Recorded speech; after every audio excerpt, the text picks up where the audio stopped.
Hey, thanks for joining me today. We're going to talk more on the series that I just did with Joe Barboza and Joe Russo.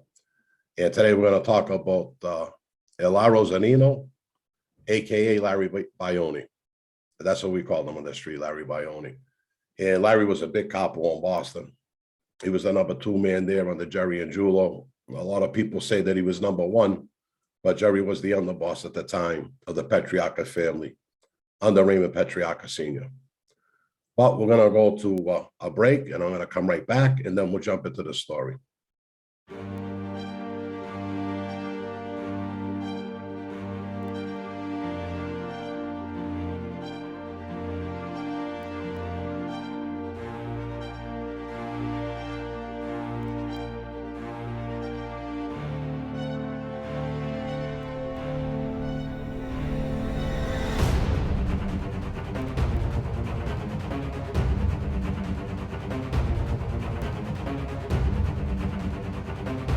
In the 1960s, Larry got indicted with 2 other men, Phil Wagenheimer and Leo Santarello.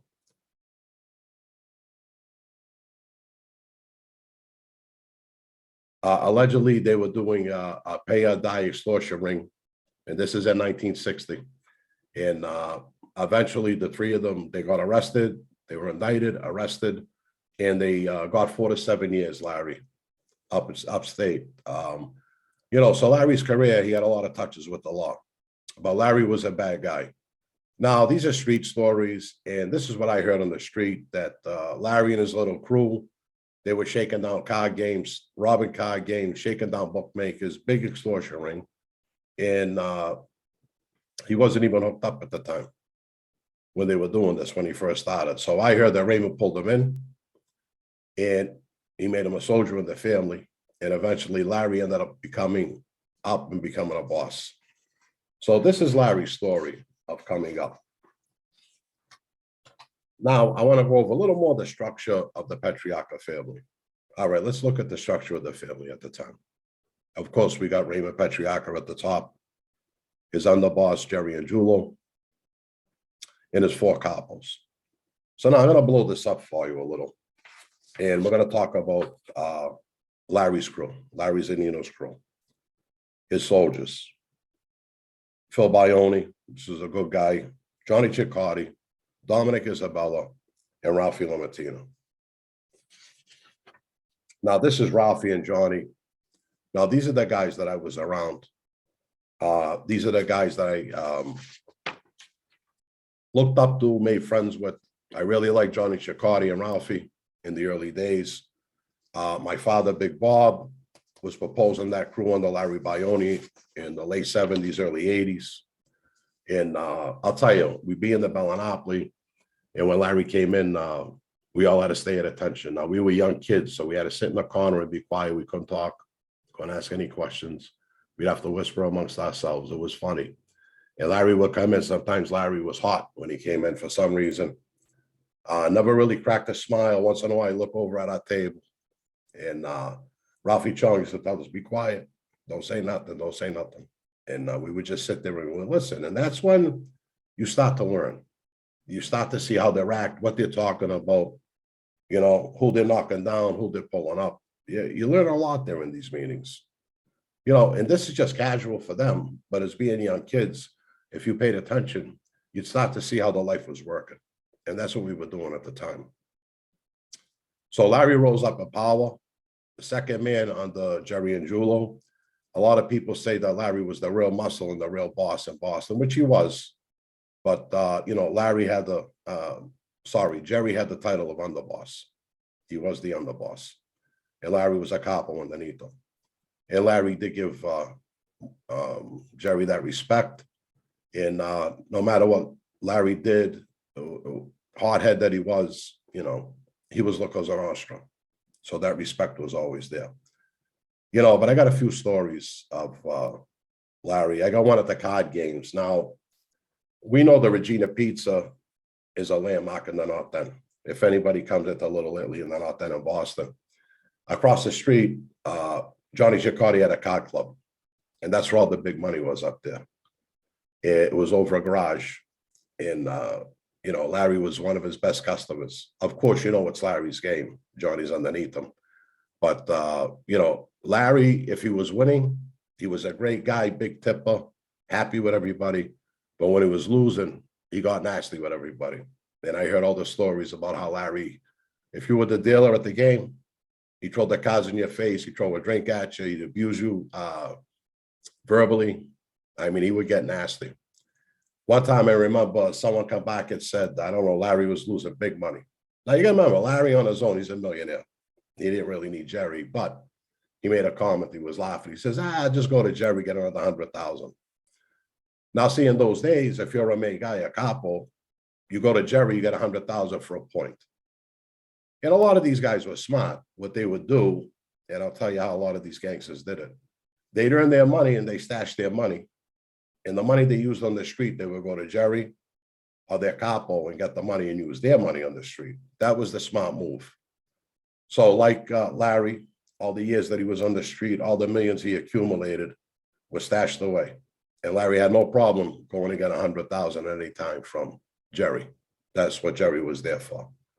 Underboss, and he financed mostly everything that was going on in Boston. When Jerry came up, he was big in the number business, really big. He took that over, him and his brothers. And they say a few of his brothers put some work in, so they were a strong family, really strong family. Now, what happens, Larry's up there in power. I'm even going to show you, I got a picture here with Larry talking with Whitey Bulger. God knows what that was over. I don't know. Stevie Fleming was there, a few other guys, but I guess Whitey was called in quite a few times. We know that in 1981, Whitey Bulger and Stevie Fleming helped the FBI. They gave them the layout of the Doghouse in the North End, and the FBI went in there and they bugged the joint. There were dogs in there, and they used to protect the club. The story we got is the FBI somehow fed them some sleeper pills or whatever they did. The dogs knocked out. They went in, they put in all their bugs. I also know in front of the club down the street, they had a car there that they were rotating.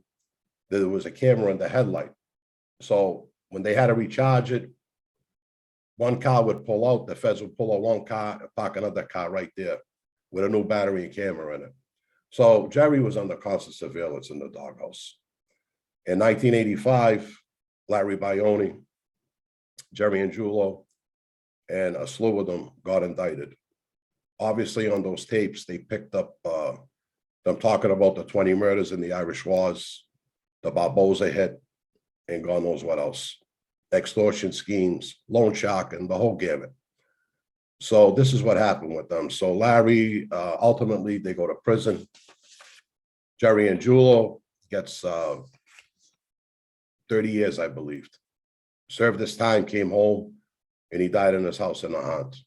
Also, his brother Danny Angiulo, who was a capo in the family, did the same. He came home, and actually, Danny came home when I was still on the street in the late 90s.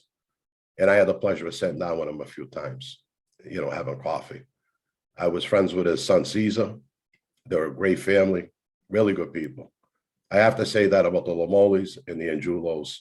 They were really a good family, besides the street. But anyway, Larry ends up getting time, probably about the same as Jerry. I forget, I'm telling street stories again. But in 1996, he passes away in Springfield, Missouri, in a medical unit, the same place that Joe Russo passed away. And I remember they had his wake in South Boston. And I remember going to the wake with Jackie Salemi.